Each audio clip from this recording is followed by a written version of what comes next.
Bonjour, bonsoir mesdames, messieurs et bienvenue à la chaîne Azania Africane.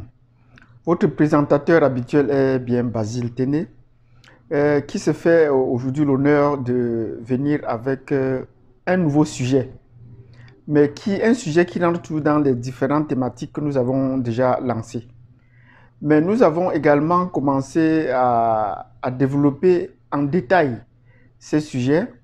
Et cette semaine qui s'est écoulée, nous avons plus parlé de l'école sur nos récentes vidéos. Ce qu'on n'enseigne pas à l'école. Ce n'est pas qu'on va en arrêter, là on va continuer et on va aller en profondeur dans certaines disciplines, dans certains cours en particulier, pour voir si si le contenu de ces cours sont vraiment appropriés et dignes d'enseignement aux Africains et aux Noirs. J'ai également lancé tout récemment une thématique sur l'occupation militaire de l'Afrique. Et je vous ai brossé un tableau géographique global de l'occupation militaire de l'Afrique par les puissances étrangères. Et je précisais bien que ces puissances ne sont pas venues pour partir. Elles sont venues et se sont succédées les unes après les autres et sont restées sur le champ. Et j'ai bien mentionné qu'il manquait une puissance, il manquait les puissances récentes telles que la Chine et l'Union soviétique, qui n'étaient pas là. Mais lorsque nous allons commencer à dérouler les différentes puissances et leur présence militaire, le nombre d'hommes et la puissance de feu qu'ils peuvent dégager sur le territoire africain, nous allons revenir sur ces cas de la Chine, sur ces cas de l'Union soviétique, de la Russie, je vous en prie, de la Russie et même de la Turquie. Et vous voyez, la Turquie se bat tout récemment pour aller intervenir en Libye. Donc voilà les différentes situations sur lesquelles nous allons travailler. Est-ce que ces situations rentrent dans notre philosophie? Bien sûr. Nous sommes des francophones et vous allez voir que le théâtre de ces opérations se passe particulièrement en Afrique francophone. On va vous dire que c'est l'enjeu économique. Effectivement, l'économie de l'Afrique se joue plus dans les pays francophones, où ils ont plus de ressources mais qui ne sont pas à mesure de bénéficier des retombées de ces ressources-là. C'est plutôt en Afrique anglophone qu'on ressent un peu un effort de pouvoir capitaliser ces ressources qu'ils ont sur place. Or, nous allons, par les deux récentes vidéos, essayer de conscientiser la masse africaine. Parce que lorsqu'on va dire, on va lancer une nouvelle thématique maintenant sur la guerre contre l'Afrique. Est-ce que les autres puissances étrangères sont en train de faire la guerre contre l'Afrique? Les points de vue seront mitigés. Certains Africains vont vous dire non, ce n'est pas vrai. On ne fait pas la guerre contre l'Afrique. L'Afrique n'a rien pour qu'on lui fasse la guerre. Par contre, d'autres vont vous dire que non, même s'ils nous font la guerre, un jour ça va se finir. Ils vont se battre entre eux, ils vont vous laisser tranquille. Et voilà souvent ces points de vue extrémistes sur lesquels on a essayé de pousser les Africains par une narration qui n'était pas digne. Parce que quand ils vous affirment tout cela, ils n'ont aucune preuve, ils n'ont aucun élément concret sur lequel ils peuvent s'appuyer. Et finalement, ils se recadrent, ils se retranchent dans la logique attentiste. Ils attendent voir effectivement, parce que quand on parle de guerre, ils attendent voir effectivement le crépitement des armes de part et d'autre, ou voir deux stratégies militaires en place. Or, cette guerre-là est la forme la plus barbare de la guerre. Mais il y a une guerre plus insidieuse, plus dangereuse et plus meurtrière face à laquelle l'Afrique fait face et dont les autres ont tendance à diluer. Ça veut dire, si vous posez la question à un Européen, il va vous dire non, ce n'est pas vrai, on n'est pas en guerre contre vous, on a juste besoin de vous aider à grandir, vous aider. Il continue toujours à utiliser ces termes-là. Et ce sont des situations sur lesquelles nous devons nous pencher, réfléchir. L'Afrique est en guerre contre l'Europe est en guerre, où les puissances étrangères sont en guerre contre l'Afrique.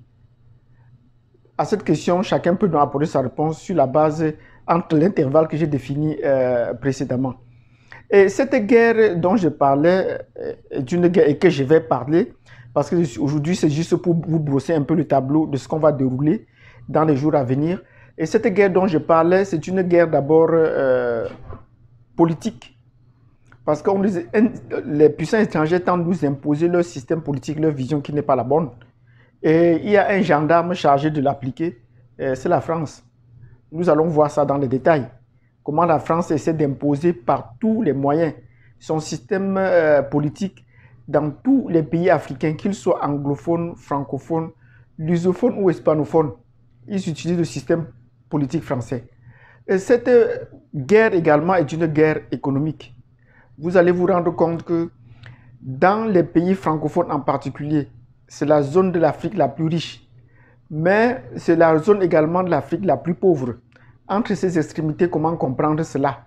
Et les anglophones estiment toujours que on est pro, c'est parce qu'ils sont avec la France, parce que nous sommes sous la France, qu'ils ignorent qu'eux-mêmes, ils sont sous la France. Eux-mêmes, ils sont sous la France. De par le système politique, vous allez voir, mais également de par le système économique. Parce que les entreprises françaises les plus lourdes sont principalement installées dans les pays anglo-saxons.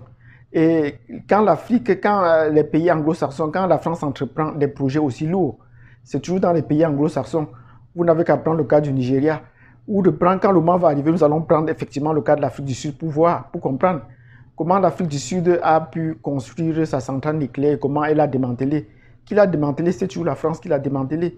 Donc ça, c'est pour le plan économique. Et les ressources qu'on tire de l'Afrique francophone ne bénéficient pas entièrement à l'Afrique francophone. Or, pour continuer à bénéficier de ces ressources à vil prix, ou sinon gratuitement, parce que là, on reviendra sur le point de l'esclavage.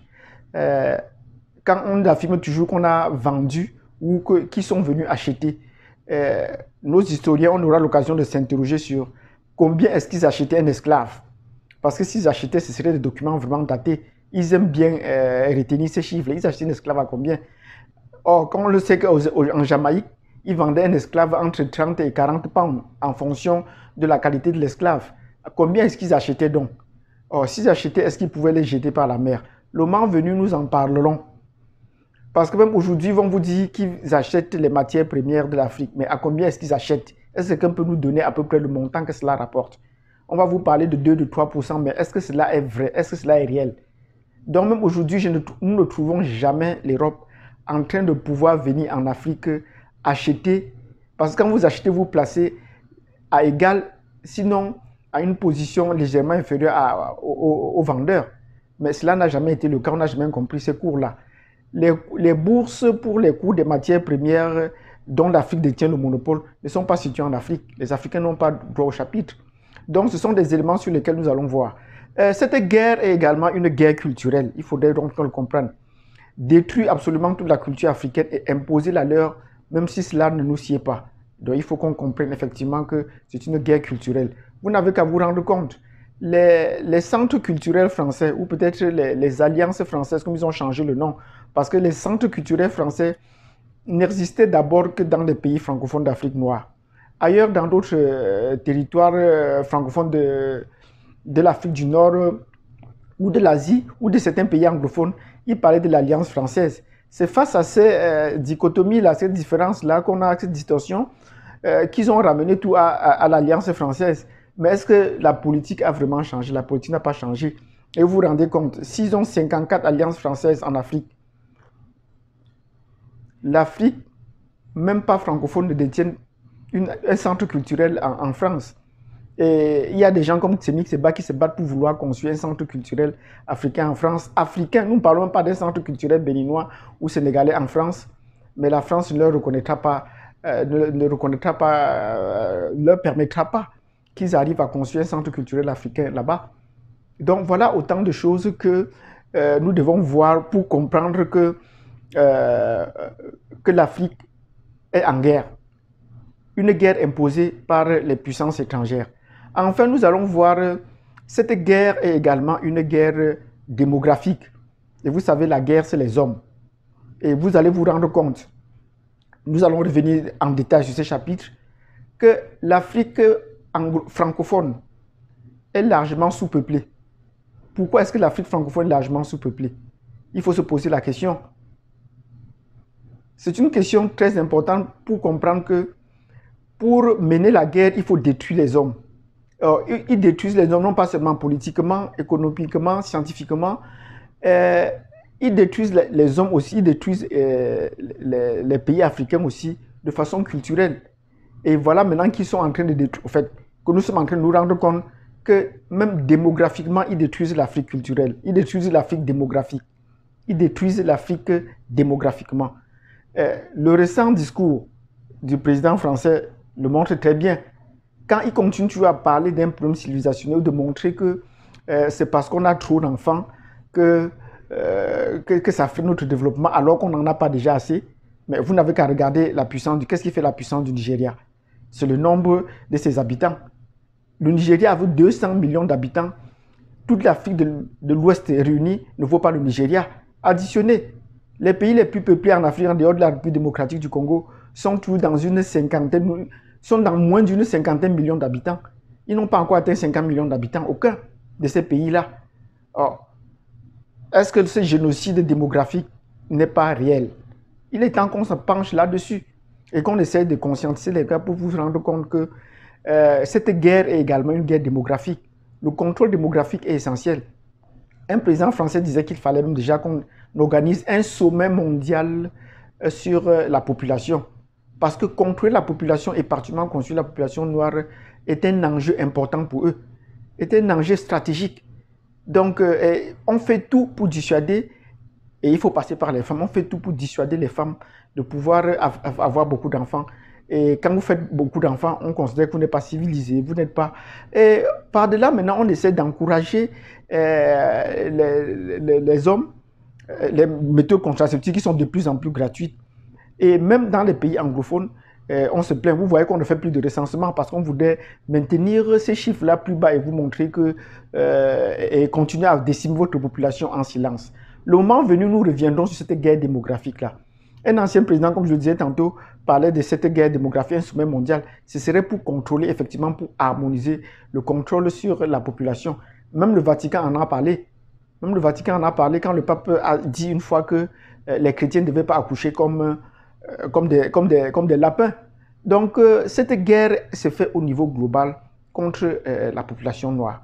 Donc, dans cette vidéo, je voudrais essayer de déblayer le terrain pour vous montrer les différentes thématiques sur lesquelles nous allons nous appesantir les jours à venir. La guerre que les puissances étrangères font à l'Afrique.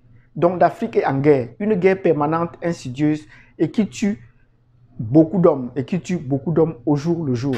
Donc, ce n'est pas seulement les armes conventionnelles qui tuent, mais il y a des formes de génocide qui sont plus absurdes et qui sont plus vicieuses. Or, nous devons en prendre conscience. Mais comme ce n'est que eux qui peuvent décider de qui est génocidé ou qui ne l'est pas, ben, il faudrait que nous prenions conscience pour avoir les dispositions nécessaires de combat parce que c'est aussi une guerre spirituelle, une guerre mentale. C'est à ça que nous voulons déboucher. Pour ceux qui m'ont suivi jusqu'à la fin, je vous remercie énormément. Mettez-moi un pouce si vous avez apprécié la vidéo. Et je vous prierai de bien vouloir vous abonner. Abonnez-vous.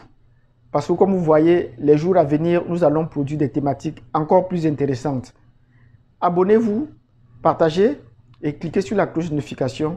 Et je vous souhaite de passer une excellente journée ou une excellente soirée selon où vous trouvez. Merci et à demain.